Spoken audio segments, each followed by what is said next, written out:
You know, all the workers on Deepwater Horizon would have survived if Superman was there.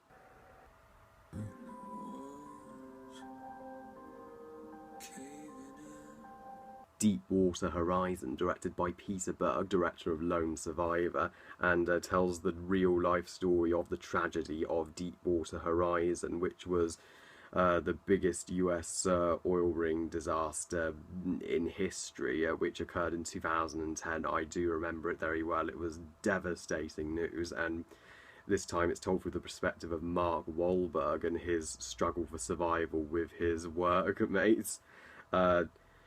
And now Deepwater Horizon, since this movie is based on a real life tragic incident, I usually keep my reviews as a very light-hearted and comedic, but this review will be a bit more serious since this is based on real events and the brave souls who tragically lost their lives that day and went through this deserve nothing but respect and to be honoured for their bravery. Now, I really like Paul Berg as a director. I liked Lone Survivor, but Deepwater Horizon, let me tell you guys, this is by far his best movie to date. This film is an absolute masterpiece. It is one of the best movies of the year without question, and if this film does not get nominated for Best Picture, I will be super pissed off, because it should. And this is Mark Wahlberg's best performance. I really like Mark Wahlberg. He's proven to be a confident actor, other than starring in Transformers Age of Extinction. He has been brilliant in Ted, but here this is his attempt at drama, and he excels. We especially care about him since the first hour of the film.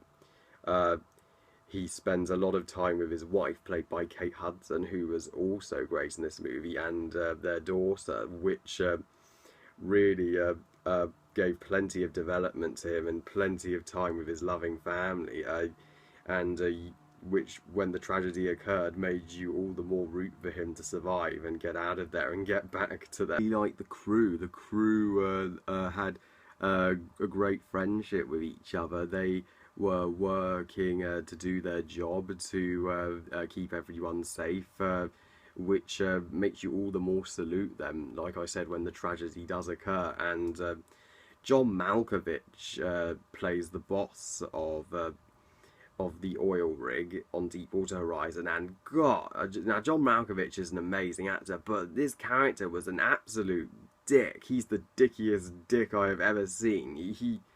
Oh, what an asshole. If you want anyone to die in the movie, it's him. And while people have complained that the first act of this film is pretty slow, and it takes at least an hour before the actual tragedies in the movie to occur, but without that hour of development, we would not understand or know these characters as well as we do, so I think that was absolutely necessary. I mean, look at Titanic. We didn't get to the actual tragedy until the second half, and but without that first half of solid character development and the development of the romance between Rose and Jack, we wouldn't have cared as much. When the tragedy itself does occur, when the oil rig starts exploding and all hell breaks loose and shit goes down, gosh, it's absolutely incredible. It is intense as fuck. You are rooting for these guys to stay alive as best they can.